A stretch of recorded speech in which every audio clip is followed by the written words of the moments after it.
self-reflect, be self-aware, and dive back deep in, unlearn, so we can actually make room and make space for the new learnings in. When you said that I grew goosebumps again. So you just gave me goosebumps. You just gave me goosebumps just as you're saying that, because to unlearn, we are providing space in ourselves, because if we keep learning, it's just kind of like overfilling the bucket. And we overflow and nothing is digested. So exactly what you just said, we need to unlearn to allow space for us to program. It's like, to think about it as a laptop, right? You have to uninstall and install.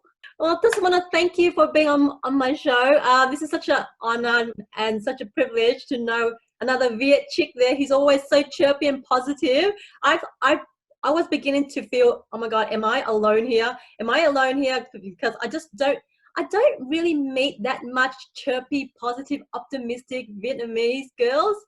They're always so, I don't know, somewhat pessimistic, or I don't know, somewhat just, they think too critical of themselves. I'm thinking, chill out, girl. You're beautiful. You're gorgeous. You have so much to give.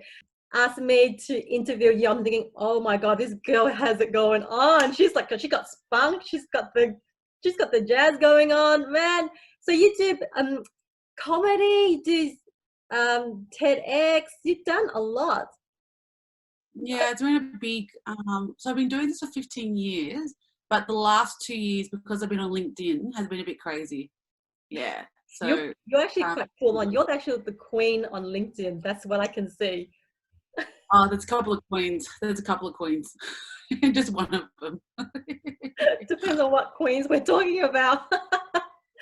Do you mind we just get straight into it? Yeah? Yeah, go straight into it. I'm happy. Awesome, babes. Okay, awesome. Okay. What the first thing that would actually just come to my mind when I first saw your profile on LinkedIn and your website, how do you stay so happy and so positive and optimistic and chirpy, so sprightly? Where do you get your energy from? I think it's a good question, because I also have my down days as well. But I think I get my energy because I don't even know how you could learn how to be happy. I think you just have to tap into your joy. And so I've realized when I did the Dancing Diana on LinkedIn, which is unusual itself, is to upload dancing videos on LinkedIn. I realized the reason why people connected with me was that I was able to access something that was joyful in my childhood. So that's always my magnet to go back to what I had joy as a child, because that's what you flow into your whole life. And so that's why I say to people, go back to your childhood and find that activity, that thing that you loved doing as a child, and bring it back into your daily life.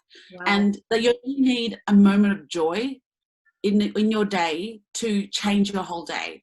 So I think that's how I've found it. And it's been natural to me, because I've naturally been funny, and I love people. So, one of my key personality traits is I'm a nurturer and helper. So that's just natural in me. So I can't tell you. Come on, I'm gonna feel some medication to take. You can't take any medication. But yeah, I do find that if you go back to that childhood story, and mine is when I was 7 years old doing ballet, just the idea that I could dance and not care what people thought of me is really important. Oh wow, ballet! I would thought ballet would be really, you have to be conformed and just so follow a strategic, systemized technique. It doesn't really allow you to be creative, isn't it? It doesn't really allow to bring out that inner child fully. Ballet. I'm more speaking about, because when ballet was when I went to classes. So I think it's different when you're dancing in a living room, but having lessons. So your brain kind of grows another level of artistic work. Because you're guided by a director, and then we perform competitively. So I've got 2 blue ribbons and a bronze medal from dancing my team. Yeah. Yeah, so we weren't just performing in class and then walking away. We were competing. So I think it's another level. I think when you're competing, So you stepped up, like get out of your comfort zone and do something that's in a different creative strategy way, if that makes sense. yes. Oh, wow. Okay. And so moving on, what ignited you to embark on comedy and stage and theatre work on Mm. in the entertainment industry? Yeah, I think if I had to pull it right back, which was like I remember in grade 6 standing in front of my classroom, and like I would do like I would call out a name and do a funny sentence about each person in the classroom. So I knew that was something was happening in my life. And you know, from being a Vietnamese background, like because Rose, you're Vietnamese. I'm Vietnamese, born here. Yes. Yeah, you. I remember watching, you know, Paris by Night or Van Oh my Sung. God. Yes. I grew And, up with that with my mum and sister. I'm thinking, this is so depressing because they always have to be like doll-like, and then they all have to be so perfect, Barbie dolls. I'm yes. thinking, that makes me feel so ugly. We're children, it's okay. But We're so but with screwed Van, up. yeah, but with Van Sung, they were doing comedy Vietnamese sketches. Oh, So is he that the was one my with the moustache? I haven't yes, watched Paris by Night for so long, but yeah, he's the yes, very the guy with conservative guy, suave. yeah. Yeah. But yeah, they were doing a lot of comedy sketches, and that's how I learnt about comedy. And I was always that funny person in primary school and high school. And if you're speaking like professionally, how I got into comedy as a comedian. So this is my 15th year as an actor here in Australia, Wow. and I've been doing a lot of acting work, but I found like my career wasn't growing. I wasn't getting more TV work. I felt really stunted. And then I just one day in 2015, I just looked at the hosts on TV, who was hosting TV shows, who was on the panels, who was on the project. And I realized they only hired comedians. Comedians or people in commentary, like, you know, in Mamma Mia or all those other shows. Yeah. And I just realized I had to do stand-up. So then 2016, I did my first ever stand-up show. Oh, wow. And yes, since then, my work and growth has blown up. You found the gap Because and you filled it. Wow. You found that gap and you filled it. That is amazing. yeah, it's been crazy. Wow. So, oh wow. So 15 years you've been doing comedy, what did you say? Acting? Oh no, just Then 15 years has been acting, yeah. and then Feeding Me was in 2011, so that was Yeah. comedy acting. But stand up was until 2016. Yeah. Mm. And that was your always kind of like your gift, isn't it? Your talent to be funny and such, and just to inspire people to uplift their souls. Yeah, I think it's a really beautiful transaction that you're giving to people. It's a different way of connecting. So, like to allow someone to laugh is very intimate. Yeah. But also, if you allow a group to laugh, it's, you know, it's really awesome because you know, it's always good when things are done in teams. So you can make someone laugh intimately when you're having a drink or dinner with someone, but when you can get a whole room to laugh, that means that you've done something, you've observed something that hits them. Yeah. And that's really beautiful. And that is a massive high for me, is to have that laugh. But also I'm an improviser, so when they laugh, I riff off to my next joke. And so it's a beautiful language transfer from one to the next person. So I really love it. Wow. And do you actually interact with your audience one-on-one? I am an improviser, so I do love audience participation when I'm on stage. Yeah. So yeah, I get a kick. And I think that's why it's been hard in COVID, has been like we haven't been able to get back into the room in a full capacity. Yeah. Like I know there's a lot of people doing online stuff, and some comedy stand-up rooms are opening again, but yeah, it's a bit slow. It is slow at the moment. Yeah, you don't get that real 100% interaction, isn't it? Because there's still that much of that distance and like disconnection there, isn't it? So you can't really reach out to them. And I don't know, spray water or something. Like, calm down. Yeah. So the next one would be stage fright. Do you still have stage fright? Because a lot of actors and comedians these days will actually still have a lot of that, but they still step out of that comfort zone and just give it what they have. I mean, it's what their spirit guides them to. Is that correct? I mean, how do you overcome that? I think I've been really lucky that I have very good stage confidence. So I necessarily don't have stage fright, but I do get massive butterflies. Yeah. And that's been my engine to get onto stage. So that, you know how they say they use fear, you use fear to stop you from doing Motivator. something, fear to get you to the next spot. So Yeah. I'm very much that. But I remember when I did my TED talk in February in 2020, seems like ages ago. Wow. I didn't have stage fright, but I had imposter syndrome. So that was very different for me to learn about. It wasn't necessarily about getting onto stage, but it was about my content.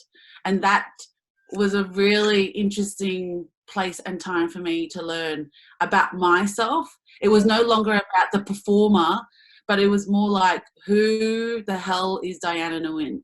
Yeah. And you've done, That was I'm pretty sure you've done a lot of inner work to get you to oh, where you are now. So I can't imagine how many times you would look at yourself in the mirror, rehearse the shit out of it. I just can't imagine.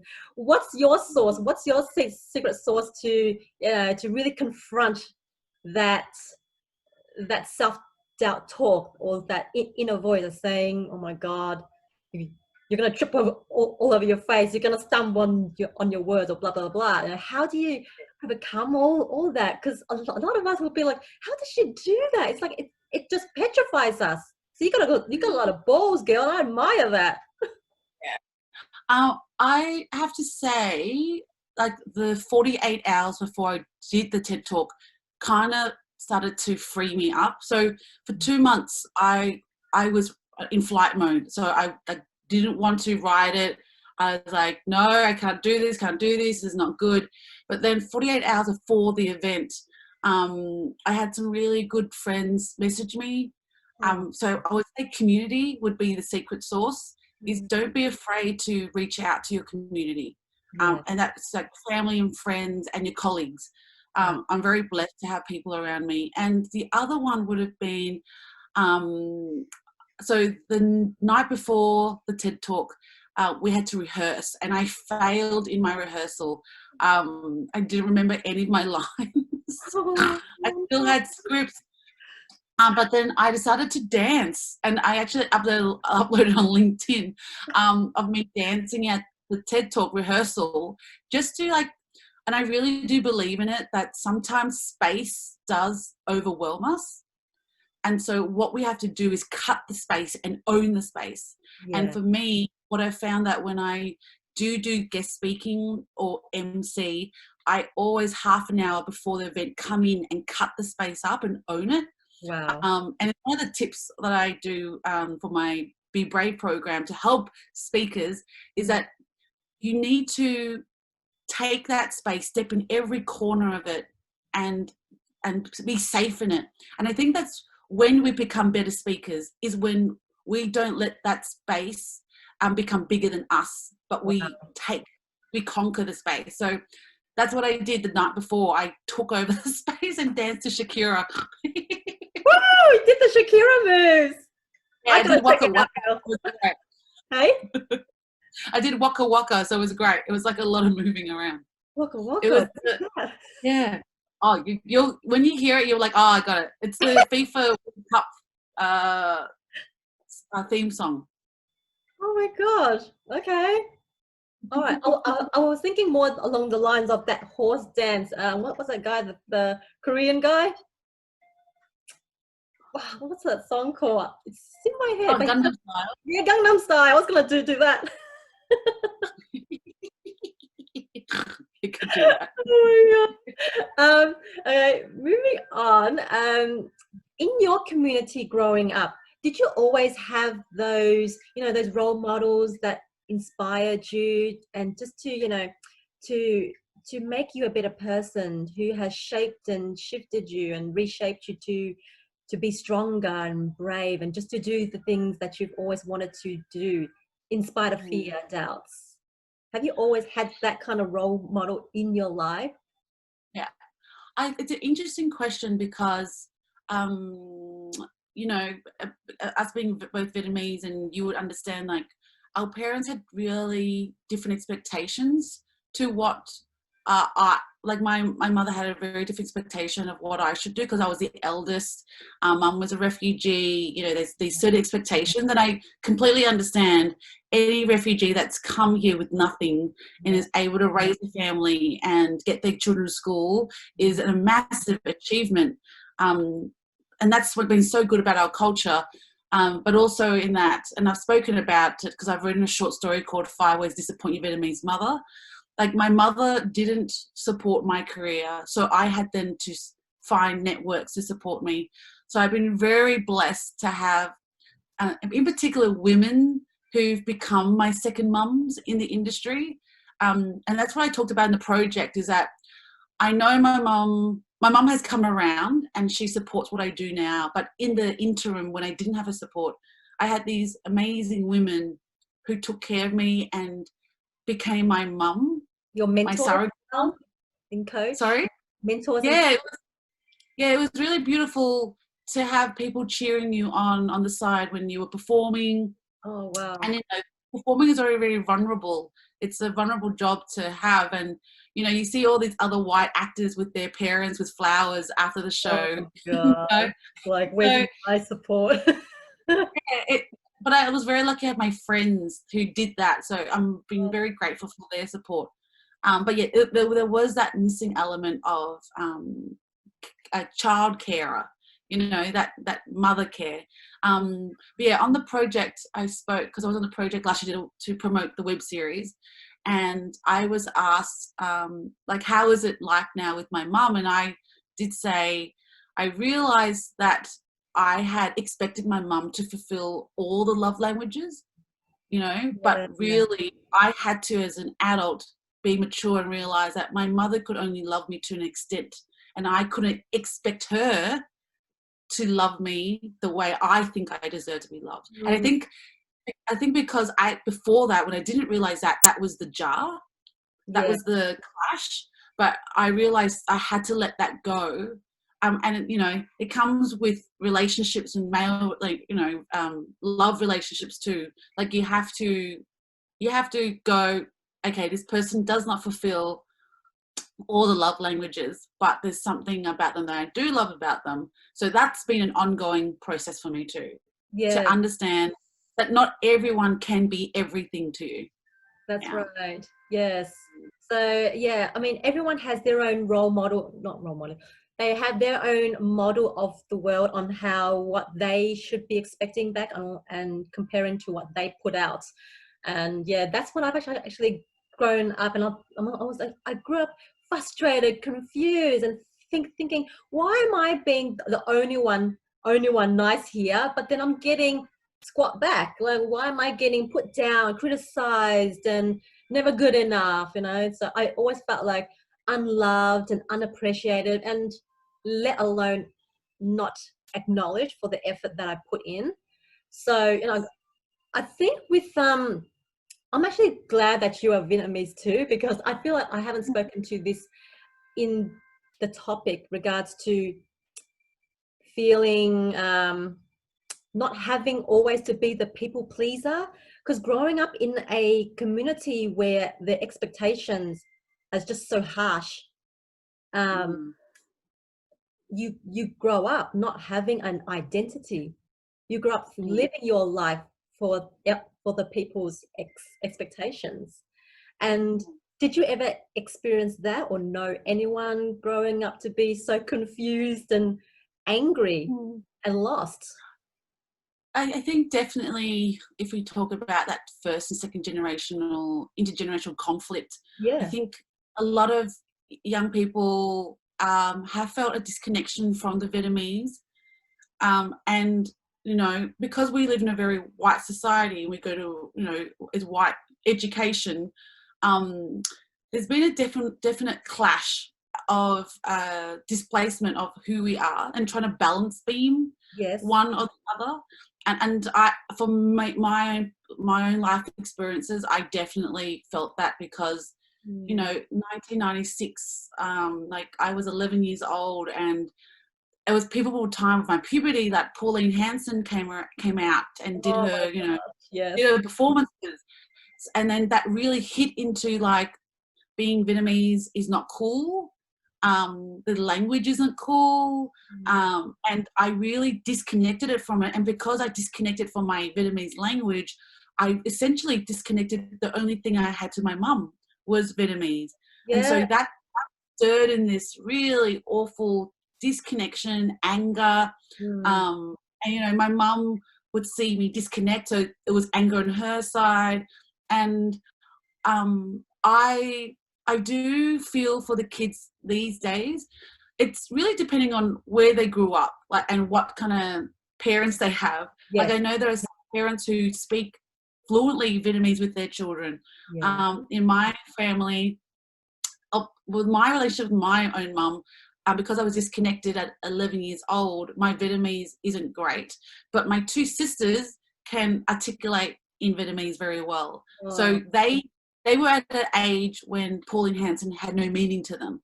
So you can see the difference. Like they're 4 years younger than me, and 8 years. So their experiences of racism and privilege is very different from what I experienced. So it's really great. It's really great to see the impact. Yeah. You know, of what certain year. There might have been Sure. yeah, but I like me being a 35-year-old woman now, like I'm gone back to Vietnamese classes, like I'm doing private classes. Really? Good for you. Yeah. Oh my God, that is so cute. Oh Yeah, it's a family friend. She's a Vietnamese teacher on Sundays. So, wow. and she was so happy that I reached out, because I think during COVID, I realized like what is something I really want to grow, and I've made excuses that, you know, I've been saying I want to learn Vietnamese, but I've been just making excuses that I'm too busy. Yeah. But in COVID, I just realized that, and because I MC Vietnamese weddings, a lot of Vietnamese weddings, like I'm a rare gem when I MC weddings that I'm still second generation, so I'm still cool. Yeah. But I connect to the first generation because of what I look, Wow. right? And so every time I've MC'd Vietnamese weddings, I felt like a bit of a fool because my Vietnamese hasn't been poetic. And, you know, Vietnamese is quite poetic when you take out the colloquialism. Like it's very beautiful and gentle. And I just didn't have that. So it's a 2-in-1. Like I want my future children to know where they come from, but I also want to have a better relationship with my mom as well. And I know that if I can get this Vietnamese down pat, then it will fulfill me. Yeah. Wow.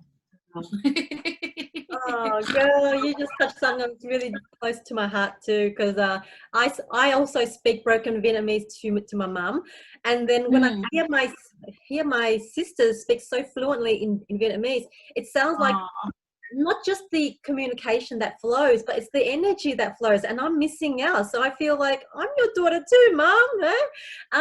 Yeah. So, when you mentioned about going back to Vietnamese school, I felt, oh gosh, if I had it hard then. My dad forced me to take karate classes. I hated it. I wanted to do ballet. I wanted to do music. I'm thinking I want to do some creative and girly and fun, like Madonna style.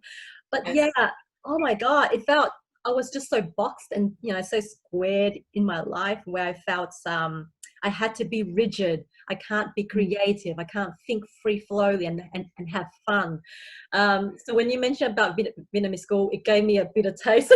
I'm thinking, it just brought back so much bad, cruel memories. This is why my circle of friends, they're mainly Westerners or, you know, somewhat half Asian, but not completely Asian. The reason being, I mean, I shouldn't sound this horrible, but it's just that the mentality and the culture and the expectation of how you have to walk into an environment differently. Got to put a mask on with this type of group, and then you got to put another different mask. So it feels like I'm so conflicted. So this is why when I go to my English white school, I feel myself more. But when I go to the Saturday Vietnamese class and the karate classes, I remember crying on the way there, and I remember cheering when I was like, oh my gosh, 5 more minutes left and I can go home to sing karaoke on Paris night, Paris by night. But yeah, so if I would try to learn Vietnamese, I'd rather go on the app. No, I wouldn't go back to the school. It just scares me. It just leaves so much bad memories. How was your experience like then? Because I'm pretty sure these days we're a lot more modern, and we're a lot more, catering to a child's needs, and to let them think free flowing creatively, and to have fun while learning. Because when we don't have fun, nothing would actually sink in. We just become repellent. I think that's an interesting thing. I think with especially if you talk about our culture being Vietnamese, I think when our parents think about fun, they think there's no money in it. Yeah. Yeah, and that's the language they don't understand. But they so I'm hoping to change that language, that you can have fun in something that you love. And I think that's even for any entrepreneur who's doing what they love. Is that they decided to leave the 9 to 5 to do something that they're passionate about. And I watched Jay Shetty talk about passion, and about how you get your skill. I've forgotten what it was. I did a post about it too, but he talked about how you can put your skill and what you love together to make a passion, and then you can then build that as a business. Because when you are passionate about something, time doesn't cost anything. No. You lose. Yeah. So it's like when you talked about karate, we counted the time because we didn't enjoy it. We counted those 5 minutes down, and that's what I do. I'm attracted to entrepreneurs and people who create their own businesses, because there is no time. It doesn't feel like you're making someone else's dream happen. You're making your own, and that's a choice.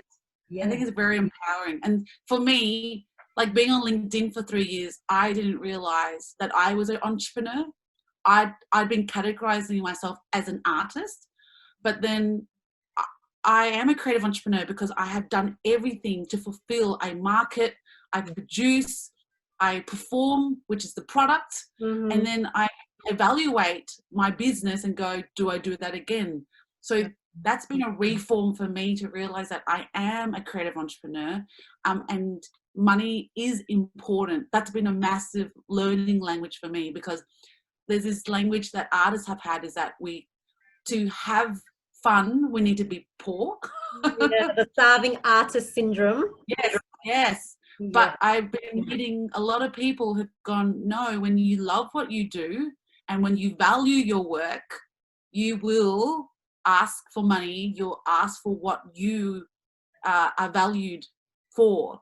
So, but the only person who can value themselves is the actual person. So that's, massive. Girl, spot on. You know your worth and your value.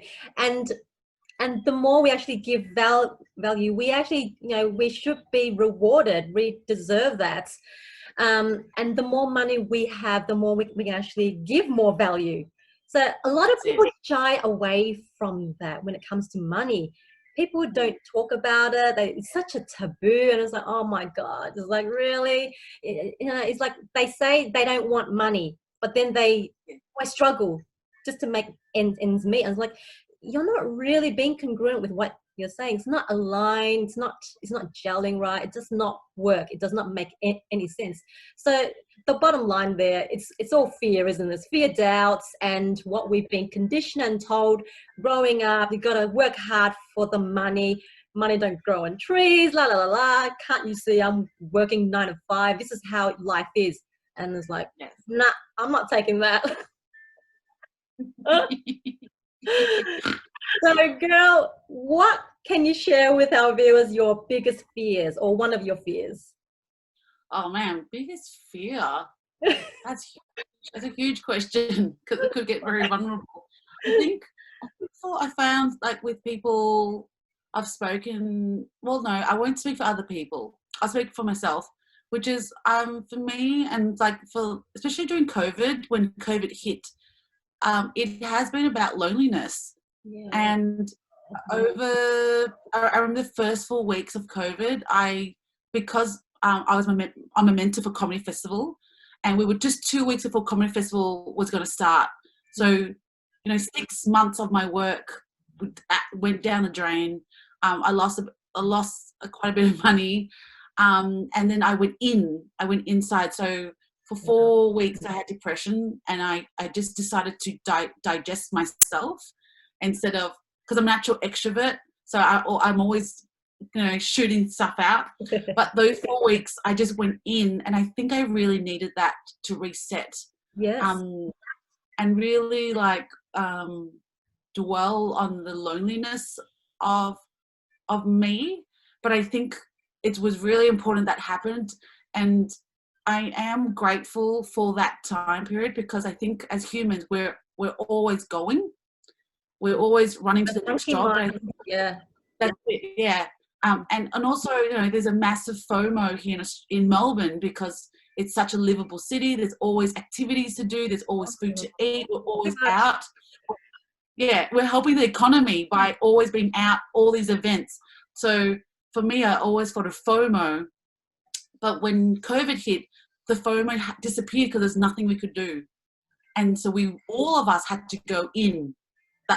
All of us had to go in, and for me that was freaking scary, because I'm usually surrounded by people. I'm surrounded by distraction, and it was really interesting to conquer and to understand what loneliness is. And I'm still trying to understand it, because we are looking straight into another lockdown. Yeah, tell me about that. I mean, people are panicking already. Yes. They're fearful. Yeah. Well, yeah, it looks like we are, because the numbers are just keeping spiking. But yeah, for me, it's definitely loneliness. And I'm just been grateful that I've had time to understand what that is. And you just talked about your group of friends, how you've got different groups. Like I've gone back to my root friends, so girls that I've known for 28 years since I went to primary school and high school with. Like, it's been really good to go back to my core. Yeah. And I think that's where, when you strengthen that, and I'm not saying I've strengthened it, because sometimes I feel lonely. Like yesterday I cried because I was like, oh fuck COVID, I'm not gonna meet anyone. God damn it, COVID! Leave us alone. What does it want? It's proven its point. Now get out. I'm 35. I'm single. I'm not meant to be indoors. I'm meant to be outdoors. Oh my God! You've made me feel like 10,000 gazillion years older than you when you just said that. Stop. I'm turning 40 soon in August, and you're only 35. I'm single as well. I'm a single mum with 2 little boys. I'm thinking, how am I going to go out and date something? I'm thinking, when she goes loneliness, I'm thinking, talk about loneliness and depression times 2. Well, at least you have a boy. I have nothing. I have no produce. You've huge kids, and you're hot. I gotta say, if you're watching this, Rose looks amazing right now. Her eyeshadow. Do you know, I've been watching Jeffree Star during COVID. I bought his palette. Like, if I had time before, I would have done some eyeshadow to match your eyeshadow. But girl, all right. One tip: it's all about blending. It's blending. Yes, the blending. I learned. Well, it's a flick in the wrist. Yes, it's interesting. Like, I know my art form and my stand-up was taken away, like live performance, but then I wanted to learn how to paint my face. Yeah. So I have been watching all these YouTube makeup tutorials. Wow. It's been crazy. Like, that's when I realized that I am a creative. Yes. Like I'm not necessarily a performer creative my whole life, but I'm always creating every aspect of my life. So yeah, that's been interesting. Oh, I love that. Oh my God, I used to be such a crazy, obsessed fanatic when it comes to makeup, hair tutorial, how to get dressed, how to wear your jewelry right and such, how to pose as well. I used to be camera shy all my life. Like, you know, I used to start off for most of my decades of my life. I still do, but I still want to, I really must get out in front of the camera, get out of my comfort zone and just do what I love doing. Because if people stop doing what they're good at and what they're so passionate and driven towards to, it's their calling, it's their mission, it's their powerhouse. If they stop doing that, the door's going to close. The universe is going to close that. And it's like, I don't know, I just feel like God's disconnected me. Like he's pulled the plug and it's like, I'm back to my depression mode. I can't do that. I think one of my biggest fears now is that when I don't try, when I don't give it a go. And I see a lot of that in you, like truckloads. If you don't feel like you're going to, you know, let your self-doubt talk you out, you just do it anyways, right? You just step forward and just do you, boo. Yeah. That's it. I see it. And it's true. I'm sorry, I'm a fast processor. Yeah. So You're a fire sign, yeah? Yeah, sorry? Are you a fire sign? No, I'm a Taurus. A Taurus. Oh gosh. Yeah. I'm But hardworking. Yes, you are. Yes. But I also see it like an element of fire sign. It could be your fallback sign, your ascendant sign. Yeah. I'm quite curious to find out. Depending on my moons are. Yeah. The moon. Yeah. Well, I think it's a full moon tonight. It's Capricorn moon. Is it last night or is it today? Last night or tonight. Well, I'm doing this is so funny. Like in COVID, I've been learning about full moons and new moons. Oh, good girl. Oh, awesome. Yeah. So, tonight I've got like an hour and a half sound bath and learning about the new Capricorn moon. Wow. You go, girl. Yeah. So you're going to meditate, cleanse yourself and do all the ritual dance. That's it. Yeah. Love it. Look, I already know that once we meet out in real life, let's get through the second lockdown. We'll go out and hang out. Yeah, man, we must. Oh my God, we have shitloads to talk about. Like a lot. I don't know where to start now. I was like, I'm actually quite nervous just asking you questions. Like, am I asking it at the right time? Because she's an MVP. You're good. Okay, where should I go on to next? Who's your role model and what inspired you besides Van Sung? And for those that don't know who's Van Sung, like what's your white role model? Okay. Well, I wouldn't say Van Sung was my role model. Like that was just like a stimulus. So, but I would say the people that I want to get my career to, and creatively I'm inspired by when I get on stage would be Ali Wong. I think she's done so great for our community. Was she the one that was pregnant? Yeah, okay.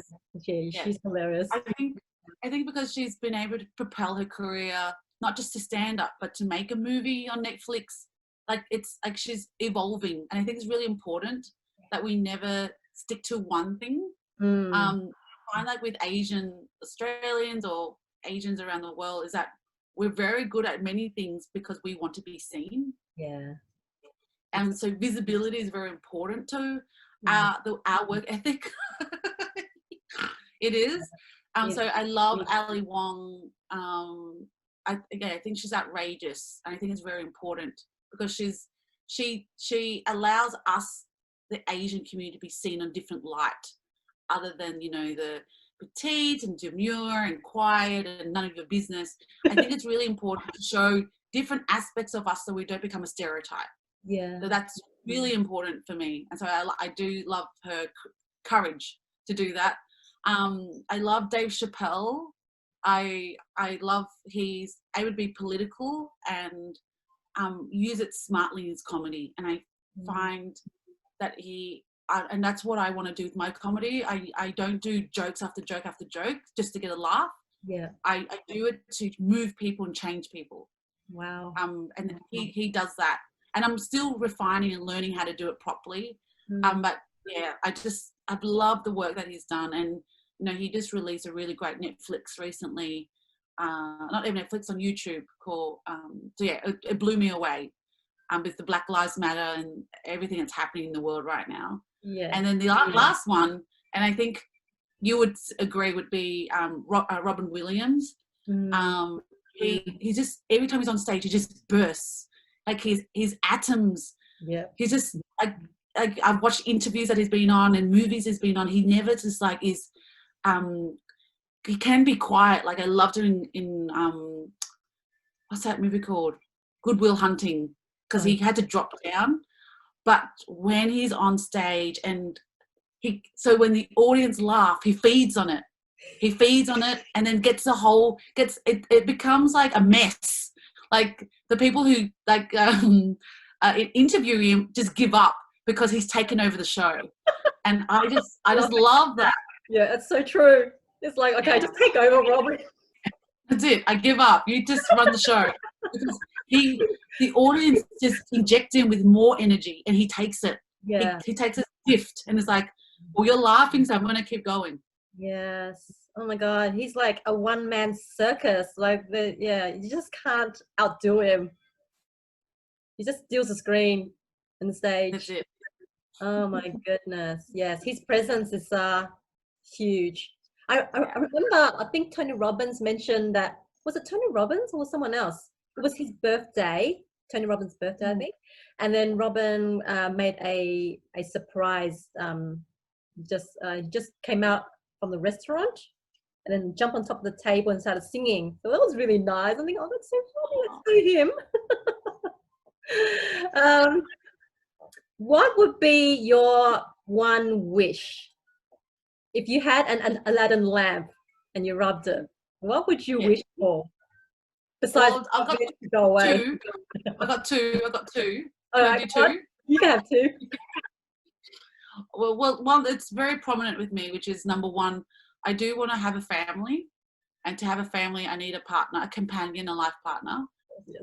So yeah, I do want to have children, and that was one thing I was going to do when Comedy Festival ended. Was I was going to freeze my eggs. Wow.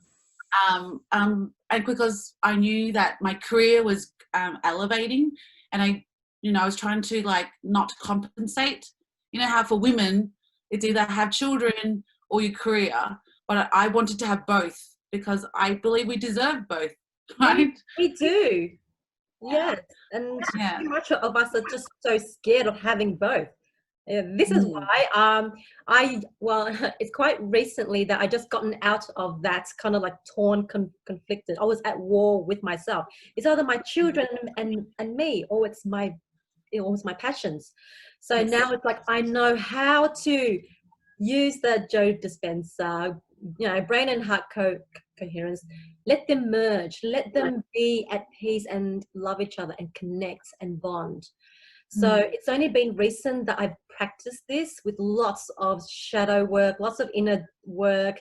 It was very depressing when I was just always felt like I was cheating on my passions. But when I was working on my business, then I felt cheated on my children. So I felt like, who am I?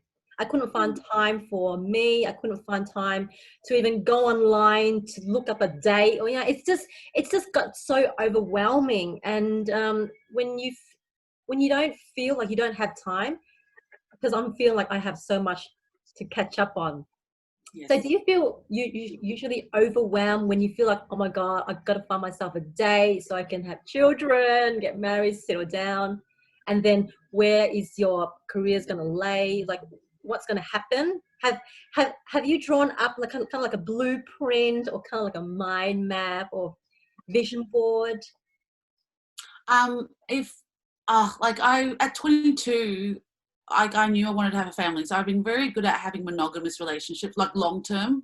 Yeah. And so every long term relationship I've been in, it's been like, yeah, you're gonna be the daddy of my children, and that hasn't been healthy because the motivation to be in a relationship hasn't been like it's you and me. It's been more like it's you and me, but we're gonna have children, and then you add pressure and all that stuff to it. So I understand that's a fault of mine. But you know what you want, though. I think that's very healthy. It is, but I've also learned the last couple of years that my motivation to have children wasn't as pure as just having children because it's Gotcha. joyful. But it was to have children to cover up a whole shit of things that I didn't want to face. So, yeah. So it's not like a manufacturer factory kind of. Yes. Okay, gotcha. I'm following now. Yeah. Yeah. So, you know, when I was 22, it was like I remember I was so weird. Like I had an audition for Miss Saigon, the professional show, Oh, yeah. and it was so awful. They came home, looked at my first partner, my first boyfriend at 22, and said, "Can we just have a baby?"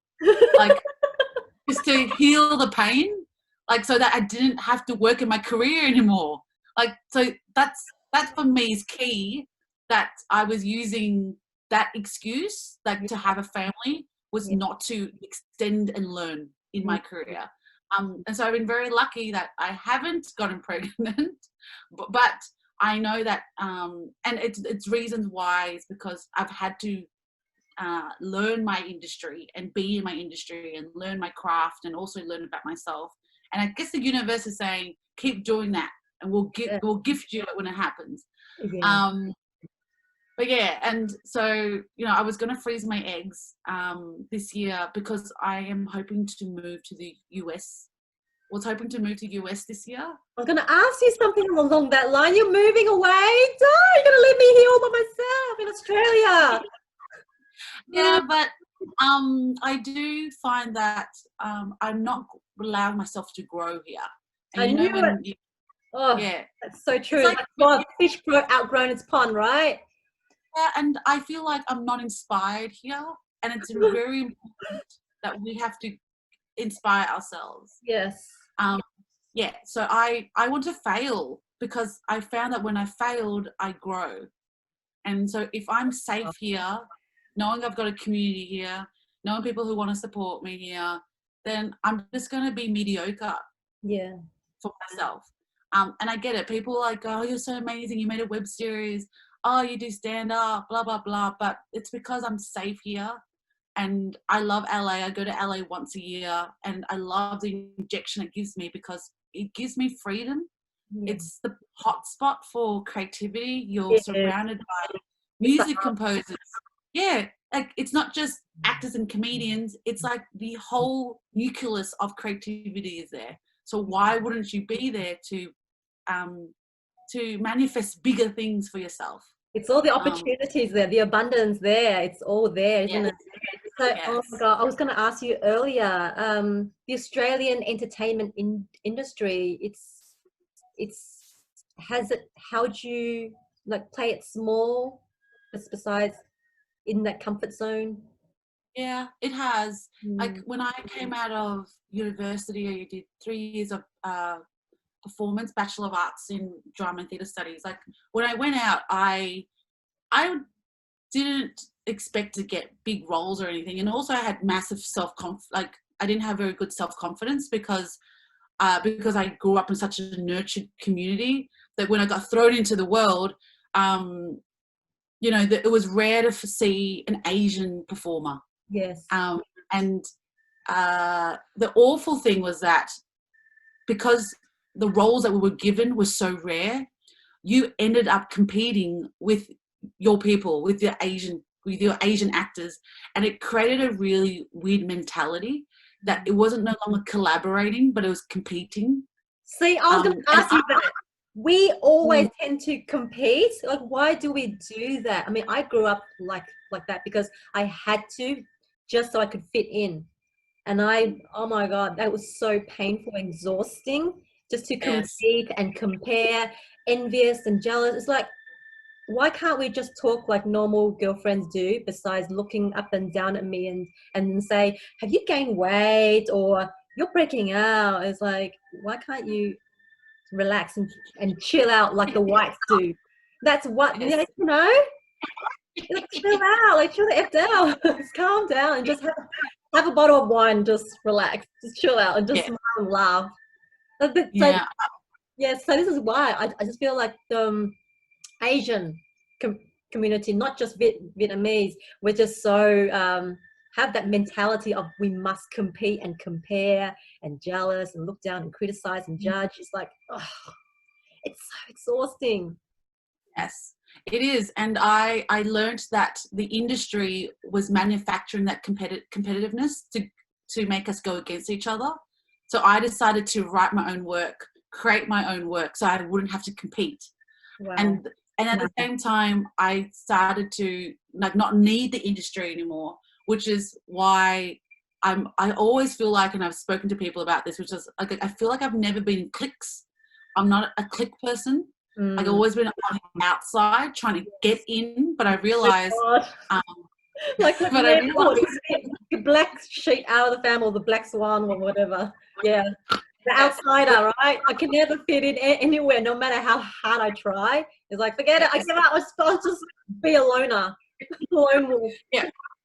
But I realized that when you, and I'm still talking about this discussion about cliques and, you know, the idea that we have to be in, is that actually when you really know who you are, they will come to you. Yes. Yes. So I love the underdog. I love underdogs so much. Like I love people who want something so bad, but they haven't had the luxury of, you know, money or education or anything. I just love working with people who have dreams and are willing to sacrifice, because people who have nothing have more to gain, right? They don't have anything to lose. So yeah, I've definitely been an underdog in my own career, but I actually enjoy it. It gives you that push. It gives you that push. Yes, but I also realize, like, I've got to be smart. Like, there's a point where we will get tired. Exactly what you said before, being exhausted. That we do need to collaborate, and actually think smart. So you know, there's a balance. I'm learning that too. Like, if I want to be seen, I need to balance. I can't keep making work, because I will exhaust and burn out and not be part of this industry for the long game. Yes. So I'm learning that competitiveness and collaboration done at balance is good. And I hate it when people say, I don't want to compete. If you use competitiveness for positivity, you grow, right? But if you use competitiveness to bring someone down and bring down their work that you grow, then of course that's shit. You have to have the both of them to really extend. Like, you know, Tony Robbins, he didn't just collaborate. He had to stand out by himself. Like, I remember we used to mock him. Like, people used to mock his videos that he was selling on, you know, on TV. But look at him. He just kept going and kept going. He kept competing with himself. And he competed with the market that didn't have him that didn't have his version. And look at him. Yeah, he's an example of competitiveness and collaboration. Yeah. Well said. That's so. Yeah, that paints the picture really well. Not many of us can actually grab that concept, and we get confused, and then we easily get sidetracked, derailed, or distracted on so many things because fear jumps in. When you mention about having that space, when you're up on stage and you have that space between let's say like 5 to 10 seconds of silence, when you ask people questions, do you feel that's the time and space for you to take a breather and not think that they're not judging me? I'm still funny. It's cool. Well, yeah, like we talked about before about owning space, is that you don't go with the rhythm. It's a lot. There's a lot of listening that needs to happen when you're on stage. So if you come onto stage with an agenda and you're not listening to the audience, your audience will never be part of the journey with you, and there will always be a disconnect. So that's why when I hear an audience laugh, I know that, yep, I got one. And then you build on that. But I know if I see an audience sitting there, their arms crossed, I know that they are not letting me in. So that's why I use comedy to relax them. because the moment we laugh from our chests, Yes. right? And laughing is actually breathing. It's people just think laughing, ha ha ha, but it's actually breathing. We're breathing. We're allowing air to come into our soul. So that's really important. That yes, the speaker has their message, but the best speakers in the world are the people who listen to the audience. Yes. They listen to their state, and that's why you must be a Tony Robbins fan, because you've brought him up a lot. Well, last week I did that 7-day comeback challenge. I woke up 4 a.m. and that was really hard, and I'm a night owl, so yeah, that was hard. So having to sneak out of the bedroom from my sons, and then it's like, Mommy, stop working, go back to bed. Like, but I'm in peak state, can't you see? That was tough, girl. So yeah, that's why I've mentioned him. Yeah, well, that's one thing that Tony Robbins has been really good. And I haven't gone to his 5-day extravaganza performances, but the one thing he does do is that he makes you dance. Yeah, he gets you in that state. That gets you to state, because when we use our body, it activates everything. It activates everything, like mind, body, soul. Yeah. And that's why he's able to get people to be vulnerable with him, is that because he allows the body to stop to defending. That's because right. And that's why I dance when I go to meetups or LinkedIn or anything, is because it's the same thing. Once people stop defending themselves away from you, and they open to you, then your message will be able to seep in better. Yes. That's why Tony Robbins, anyone, and I know a lot of speakers, they do talk about movement. Speakers move. Speakers who are confident move on stage. They don't stand in one spot. It's energy, isn't it? It is energy. You have to allow energy to be transmitted from stage out to the audience and back again. It needs to be conversation. Yeah. So true. How do you get yourself into a peak state, or get yourself into that good vibration, that good Diana vibe? We always happy and chirpy and positive, uplifting, inspiring. Yeah, I would say a good warm up. Good dancing. Yeah, good warm up. I know it sounds so weird, and I know everyone says dancing is not for everyone, but we all have a beat. Yeah, a rhythm. We all have our own rhythm, and if we melody, right? At least. Yeah.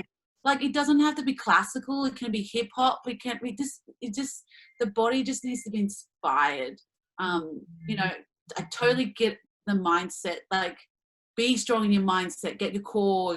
Get your values. Blah blah blah. But if you do not let your body breathe, then it's not. There's no balance at all. Yeah. I'm a huge body mover before I do any performance.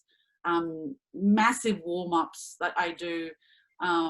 Like, even coming onto this interview, I went and put on some makeup. Like, I didn't put optimum makeup, but that was my thing to give me some spruce.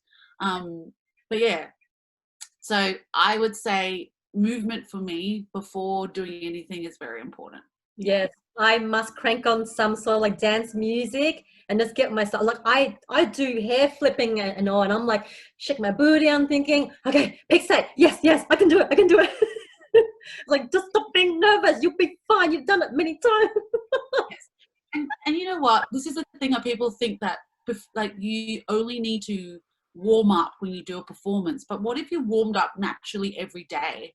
And this is what I've said to people, is like, when you go to do the groceries and you hear the music pumping on the sound system, just environment, just move. Just don't hold back. Don't make it a routine that this is the only time I move. Like, being spontaneous helps. Pleasure. I did some workshops with a friend of mine. She's a sexologist. And I know, I'm sorry, you can edit this out. But no, not at all. Yes, I've been learning about pleasure, which is like, there's expectation that pleasure only happens in the bedroom. and you want to get the optimum pleasure in the bedroom. Right. But what if you apply pleasure in your life every day? Because when you do that, the pleasure will come into the bedroom. Oh, naturally. yeah. It's foreplay there. Yes. So, I don't know where the conversation is going, but keep going, girlfriend. Yes. Well, well, that's what I've been learning, is that there's been this sync that we've been told that pleasure only happens in certain moments in our lives. It has to be intimate with the partner behind closed doors. No, we're talking about different types of pleasures as well. There's varieties and forms. Yeah, we need to have pleasure in our lives in every moment that we exert out. Yes. So that it carries on us to the next part of our next moment. Yes. Because and I really do believe in, once we can have a smile, like having an interaction with you right now is pleasurable. Yes. Because I've never met you before, but we already have a connection. So I already know that when we meet outside of this Zoom call, that we're just going to pick up where we left. Yes. Instead of because we've had pleasure with each other. It's already intimacy, So so that's really important, and I think that people forget that. Like, we become too monotone. The words are only 7% effective. 23% is our what is it? Tonality, and the rest, 55%. Don't quote me. It's our physiology that's effective on how we communicate, how our energy is projected out, and how others perceive it. When you're performing, do you find like your words doesn't really matter, but it's how you move up on stage, it's how you bounce, it's how you roll. That's how you actually deliver. Is that right? Yeah, it's a good point, because if you just imagine you're watching a seminar, or either in real life, a conference, or a Zoom, and there's 10 speakers, and they've got the same kind of message, like believe in yourself, you can do it, but they speak at the same message. I guess for me, the way I stand out is my energy. Yeah. So you would most likely remember me if I started doing funny stuff, like start speaking gibberish, because our memory it's so, and I love, because I did psychology in university, our memory will recognize what stands out and their message will connect better. So I'm not sure if I've answered your question, because no, you have. No, this is good. Yeah, I guess for me, and I've understood what the understanding of the word energy is, because I always thought that me moving around was a performance style, but it's actually, I'm allowing you to see me be at my optimum. And if we go back to my TED talk, like probably 40% of that was improv. Like, I had a script, but like the jokes that I did in between, like the audience, like I'm a snorter, and so that's a skill that I really yes. It's just I hated snorting so much, because it was what I was bullied at in high school. Let them hate. So Look yeah, at you I know, now, but girl. Again, it's true. But I didn't realize that when I snorted on LinkedIn, that I thought people were bullying me when they start putting the snort emoji, like the pig emoji. And I got like, I started putting a wall up. But then I spoke to my friend, and she was like, no, they actually relate to you, because they know what it feels, and they haven't seen anyone do that. So that's why I've got a snort community now. People who are snorters. It's really beautiful. So that. A snorting community. Yeah, it's called Embrace the Snort Community. Like, if you put the hashtag Embrace the Snort, like, you will, someone actually created that for me, because it was the only way that we could all say that we get it. I love that. That's why I've got a podcast that I'm releasing soon called the Snortcast, Snortcast podcast. So that my community, and we talked about language and transferring, like, my audience are feeding me every day with new information, and it's like, well, yeah, you've got to take it if they're giving you that information. Wow. So yeah, I've been very lucky. So you are so multifaceted that, okay, so you have a brand of snorting, of being funny, an actor, comedian, Writer. MC. Like, what else can you do? Like, what can't you do? No, that's an interesting question. I don't know what I can't do. I don't know. I'm very experimental. So if it doesn't, so I'm willing to create and fail, and if it doesn't work, then I let it go. But I'm very good at starting concepts. So I'm a really good startup business. Yes, I can see that. Yeah. Yeah. But I hate process. Oh, you're like, oh my God, I'm like exactly the same. Like anything that's rigid or anything like has to be systemized and policy put in place, like I cannot follow instruction. I'm sorry. I know the end game. I know how to create it. Just let me do it in my own way. Yes. Yeah. Getting back to dating, how are you finding dating? Like, okay, since anyway, take over if you don't mind. How is it affecting your dating life now? This is you know, Rose, I've been wanting to talk because it's so interesting.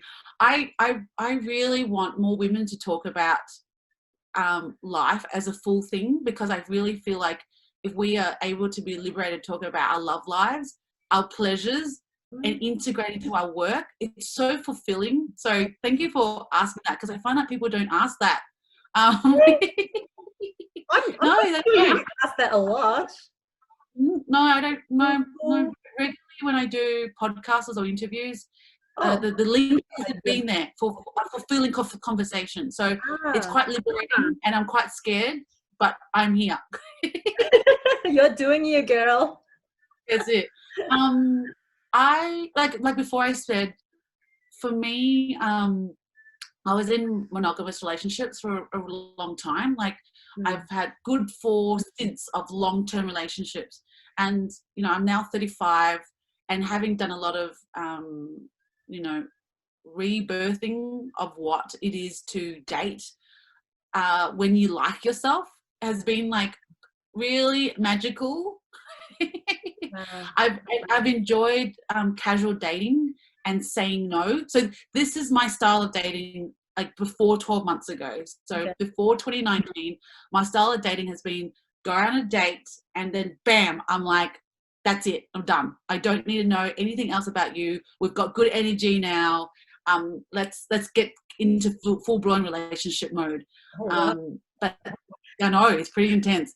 But the last 12 months, I had a really magical experience where I dated this guy, and he footnoted it, and he footnoted when I did the like, no, you're it, we're doing it, like we're in a relationship, like a bit of a freak out, like my brain of attachment of love like hit me so hard in the face, and he was like, hey, stop, I really like you, but I'm not looking for a relationship, but I know you're special, and what I see in you is what happened to me 2 years ago, so I want you to stop this.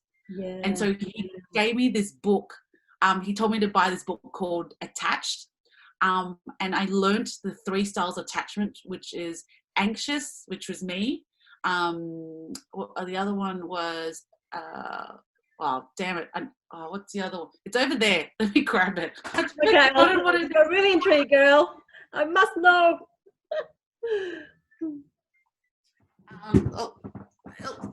There we go. I look sexy in my trackies. So homie. This is the book called Attached. So there's anxious, avoidant, and secure. Wow. It changed my world, learning what my style of love was, and it made me go, I don't want that. So technically, we all wanted to be secure. Yes. However, over time, we've learnt these mythology of what love is. And I went to the US for a month last year, and I read this on the plane, off the plane, and I was crying. Oh, it was so good. And it blew my mind away that I hadn't, and that's where, you know, they say self-love and blah, blah, and you gotta love yourself. Gonna get there. I just I just didn't realize that, that when I loved someone, I was actually giving them way too much power. Wow. And that I needed to give back that power back to me. Mm-hmm. And, you know, we talked about clicks before and how, like, we try to get in. That's what I had been doing, was that even in my love relationships, I was trying to get in. Yeah. But really, when it's secure love, they will come to you. Like, That's you right. come together. Yeah. Instead of you going in each other's pools, you know, hey, I'm gonna come in your pool. You know? Like, I'm still learning. I'm not an expert in my own self. Like, I'm still deep diving. Because this has only been 12 months. Like, you can't learn about love in 12 months and say, oh, I'm ready for love. I'm still deep diving in it. Yes, and getting out of our habitual way of thinking, isn't it? Oh, and it's such groundbreaking when you realize that you could have treated yourself better. Wow. Yeah. Yeah. Oh, that's the best. You gave me goosebumps there, girl. Oh my God. I've been practicing self-love for the last 3 years since I become single, and I've never been single. I'm still in long relationships. Yes. So finding what self-love means, like I never knew what self-love was, like self-care, self-value, self-worshipping, self-honoring, and all that jazz. But when you really practice it on a daily basis and really investing time to yourself and really enjoying your own company and laughing at your own jokes, that is so soul fulfilling and so spiritual feeling that it moves you to be gracious and blossom within yourself, where you just feel secure already. You don't need anyone else to fulfill you. If they come to your life, it's an added bonus. It's a compliment, not a counterpart where people say that's my better half, or that's the better half. You're putting yourself down. So when I learned all about self-love and not to get attached to someone, because we grew up in a society where we have to connect with someone in order to feel needed and acknowledged and loved and appreciated. But then that's not healthy. That's more giving away your power. So when you say about your power, it's like, yeah, we are our own gods too. So yeah, oh my God, thank you for sharing. But what was that book and what was the author? So I know where to get it. Amir Rini? Yep. Yeah. All right. I'll take a snapshot later. It's so beautiful, and the reason why I loved reading it was that it didn't say, oh, you've got attachment issues, blah blah blah. It gave you perspectives of other relationships, so that you could see it as a bird's eye view, and then you know, like it's a good example is that when you see your friends in relationships and you see that they're going through shit, you can go in your head, no, I don't like that. But when you're in a relationship, it's very hard to see a bird's eye view. Like and you're in the cloud because you're full of just love, joy. Yeah. Yes. So with this, like, they had so many stories of other people's relationships that you could go, oh, I don't like that. And then you in your head you're going, no, I don't want that in my relationship. So that was a really good way of learning, instead of someone going, you're crap, go change this. Yeah. It's another level of learning. I think it's another heightened level, instead of going, like, go change your life. Yeah. Gotcha. Yeah. So instead of being critical and judgmental, it's so quick to jump, reflect back on ourselves first, isn't it? Being self-aware and being mindful and being conscious about our reactive state instead of being responsive instead. So I felt like, anyway, back to your dating. So that last date, was that your last date that introduced you this book? Oh no, so that was 12 months ago, like literally 12 months ago, when he told me to read this book. And then I think from December last year, I decided I had more confidence in myself. Like, when someone gives you this book, you don't go, okay, got it, you have to really deep listen to your body and yourself, what you do. Yes. So I've been grieving for like a couple of months after reading that book. And then in December, I just been able, so with attachment, with anxious attachment, is that when you meet someone, you kind of like attach immediately without listening to their faults or listening to your gut. Because the physical appearance, do you mean like first impression? No, not in that. It's just anxious attachment. You know, when we talked about loneliness, it's like you immediately see someone who could fulfill that loneliness. Oh, that's some deep stuff, man. Yes. I follow you now. Continue. Yeah. Yeah. So when I started dating in December, I was actively dating, and for me, the lesson that I was learning was to say no. Yeah. I was like, it was lovely to meet you, but no. And that was my power kicker. That was me bringing the power back to me instead of going, oh, no, we'll see after the 3rd date, 4th date, 5th date. It was me listening to my gut saying, Diana, you have a habit of wanting to change people to suit them into your life. And now you just have to say no. You don't need to change them. You don't need to find out if this is the one. You just have to listen to your gut. And the book taught me, well, you know, our guts are our activations of fear, or, you know, or it tells us the truth. Our gut tells us the truth, and the gut is in our body. So we need to listen to our gut more than this. And this is what women do very well, is that we go, oh, but you never know. Give it a go. We're too forgiving, hey? We're too kind of like over-compromise our own self. It's like, whoops, I forgot my own needs. Yes. And it's always better to cut and disconnect from that date if you don't feel that connection. If there's no, I mean, would you say you would need to have some sort of spark or butterflies or chemistry ignition on the first date before you make that kind of, you know, decision? Well, definitely for me, because I'm very high energy already. So immediately I am attracted to energy. So when I don't see there is a beautiful, you know, dance, then I go, I'm very quick. It's like first impressions is important. I think that's one thing our Vietnamese parents have been very good. First impressions, right? You have money. Do you have a job? That's it. Yeah, but for me, it is energy. Like if I find that the conversation doesn't flow, then that's the indicator. It's very important to me. Is conversation and honesty and truthfulness. And I go there very quickly. Like I don't go, what's your favorite color?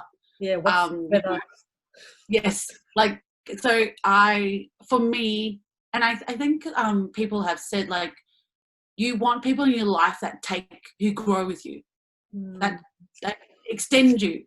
And maybe that's high expectations that I have, but it's something that I've learned that I really treasure, that the friendships I have in my life, they nurture me, and then they also expand me. Yeah. And I don't have time for people who want to stunt me, because I've been doing that for too long. So yeah, it might seem cutthroat. It might be a reason why I'm still single, but I reckon there's always a reason why. And I just don't have time to. You're growing your thing, and you know what works for you. That's the most and top priority, and that's so important.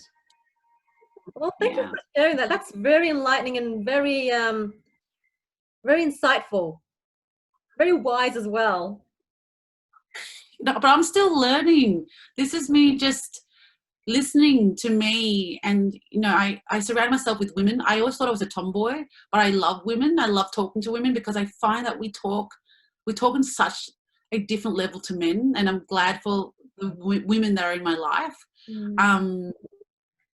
So I have great joy when I can articulate with a woman that I've never met before about love, because that makes our relationship so much deeper now. It's no longer, you know, artificial. Yeah, it's unartificial.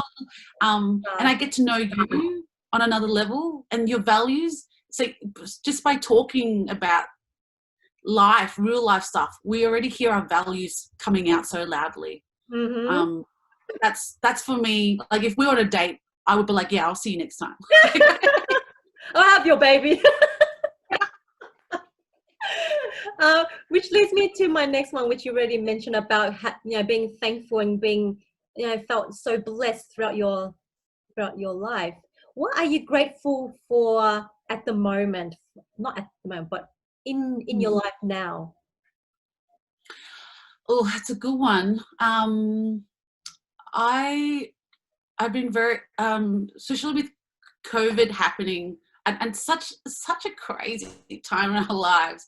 But I have to say that COVID made me go back to my roots. So when we talked about the tree and expansion, one day I really want to have this beautiful oak tree in my backyard because I want to see something so strong and so beautiful that waves in the air when the wind blows. Like for me, that's so important. But also, I really believe that the root, and I'm very grateful that, and I spoke about them before, is my girlfriends from high school and primary school that I've known for 28 years. They've stood by me and supported my career. And I found that when COVID happened, I naturally gravitated back home to them because they accept me, not because I've grown a career, but they know me from this child to this high school girl, and we've somehow kept our roots together. Wow. Yeah, and I've got 3 godchildren from my girlfriends, so they ground me even more. Their children, like I did Zoom calls twice a week where I did a kids show with their children. Oh my God, my kids So will love beautiful. that. How old are your kids? 4 and 6. Oh yeah, perfect number. Yeah, so it was so magical because I had access to joy, because I saw their innocence and I saw their love, and they saw my transaction of wanting to entertain, but it wasn't now entertaining in front of adults. It was just a very simple connection with children that I adore. So Oh my God, cute. it was really magical to go back to my roots. It's always going back to the roots because roots are our values, our family, our friends. But yeah, it was great. I treasured COVID, that moment, to discover that. Yes, and it's funny how you say being grateful during this COVID time, because many of us would not see that as a blessing in disguise. They don't see the silver lining, and then they tend to just they dive back into fear mode, and then they live in that, and then somehow they fall to play the host. And that's what scares a lot of people. And then there's stories and there's rumors, and it just spreads more fear. So having people like you as a role model, and your audience from children to grown-ups, it's just really inspiring. It keeps us grounded, and it makes us feel certainty that there's future, there's hope there too. So, oh my God, girl, keep laughing, keep snorting, keep making us laugh. It's just so beautiful. You're such a gift to the world, and I'm just so blessed and grateful to have you on this show here. There's one last question before I let you go. I know it's been on like over an hour now. No, we've been talking. We're such gas bags. What would be your one valuable tip or advice or message to young girls and women out there? Oh, what would be my tip?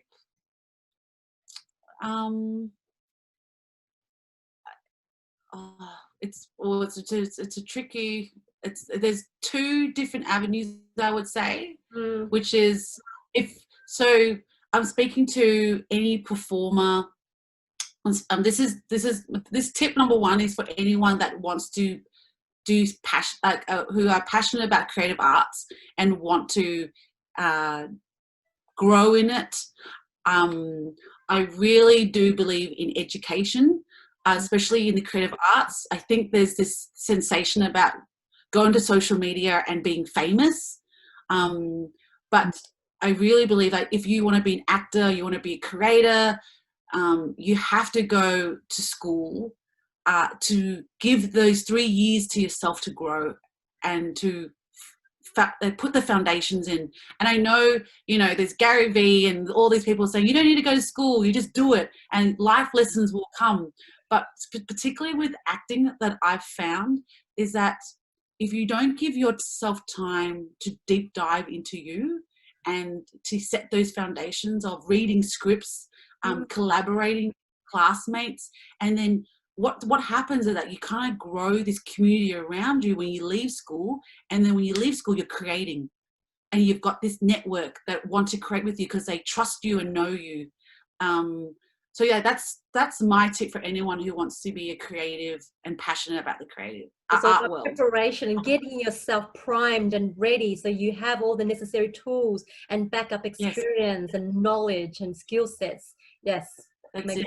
Yeah, just to transfer, just to know how to transfer that information. Yes. And I'm going back to school. Like, I'm doing acting school now.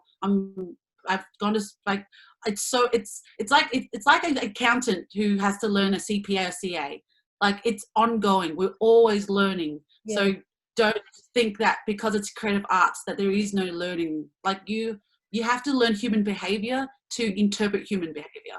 So like, it's creative thinking and yes, but anyway, go on. Sorry, I was just thinking you're right. And I guess number 2, and while thinking about number 2, it would be, and I feel like this, even talking to you, has been to surround yourself with strong women. Oh my God. Yeah.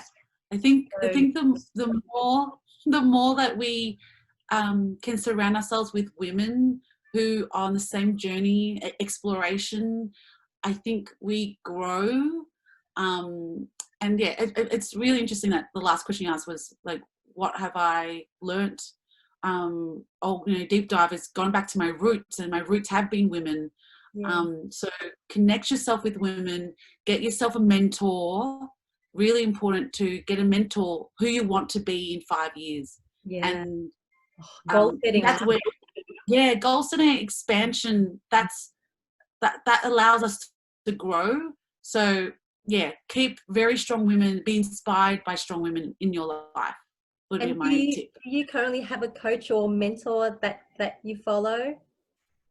Yeah, so COVID, I've been doing so much courses. So no, I talked about doing the full moon and new moon. So I have a herbalist. So I'm working with a herbalist to give me pleasure and sensuality in my life. So you're getting into feminine kind of. Yeah. Yeah. I think when you are an individual, you tend to kind of like stand low and very strong. Yeah. But women are beautiful when they're gentle. And so that's so I've been very lucky with that. I do have a couple of coaches who are part of my life, who are expanding me. And as I said before, I'm still unlearning and learning about myself. Unlearning as well. Yeah, because we still have the potential of the next 30, 40 years living our highest potential. This is not it, I hope. Don't say that, no way. Oh, no. No, like, I hope that next year when you and I talk, like when we connect and film something, and that's what I hope that any person that I talk to, that we go on another journey. Mm-hmm. Like, not on the same journey. No. And that's really important, that we adapt and pivot in everything that we do, because as we can see, life is changing so quickly, moment to moment right now. You have to change. You got to be innovative and be creative, or else you get left behind. I think that's what one of the most famous quotes of Mother Teresa. Those who do not evolve to evolutionary change, it's expect the unexpected, and if you don't, you get left behind. I think this also applies to this time during this COVID time.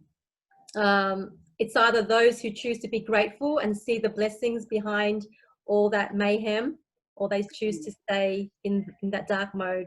So I find that it's so scary. It freaks out a lot of people, but at the same time, we always got to really self-reflect, be self-aware, and dive back deep in, unlearn, so we can actually make room and make space for the new learnings in. When you said that I grew goosebumps again. So you just gave me goosebumps. You just gave me goosebumps just as you're saying that, because to unlearn, we are providing space in ourselves, because if we keep learning, it's just kind of like overfilling the bucket. And we overflow and nothing is digested. So exactly what you just said. We need to unlearn to allow space for us to program. It's like, if you think about it as a laptop, right? You have to uninstall and install. Oh, don't remind me. Oh my God, I had so much trouble with my laptop. I've been trying to get this OneDrive to work, and I've been married to 2 IT men, and I still don't get it. I'm terrible when it comes to technicality stuff. So I'm like, you know what? I'm just gonna breathe, reboot. I'm gonna go to bed, wake up the next morning, refresh, and I was like, it worked on itself. It was in the what's it called again? The Mercury retrograde time. So I felt like this is why nothing's working. So yes, reboot, replenish, rejuvenate yourself is so important. How often do you practice self-love, my dear? Is it once a week? Is it every night? I'm very curious. No, I should let you go. I'm so greedy. Practicing self-love is something I've had to relearn, to be honest. So I'm trying to meditate. I used to hate meditating, but I'm learning that I need meditation in my life to be gentle. I did yoga on Saturday at 8 a.m. It was an actual class, and learning that when I stretch my pelvis, I open my heart, because it's our womb. This is the thing that shoots energy out too. Like our genitalia as a woman is so important as everything. I'm practicing self-love all the time. Wow, good for you, girl. Thank you for sharing. Please stay connected. I better let you go. Hey, it's been over an hour and a half now. Thank you so much. It's been such an enjoyable conversation with you, learning about you and what you do and your message and your gift to the world. It's such a blessing and honor. So you'll be moving to the States next year. That's your next plan, your big move? Well, 2021, we don't know with COVID still, still pivoting, adapting, right? So that's an intention, but we'll see what happens. In the plans? Yes, it's in the plans. Exciting time. Well, I'll be following you, girl, and many, many Inside girls because of you. Thank you again. Thank you for having me on. Oh, pleasure, darling. Okay. Ciao, darling. See ya. Bye.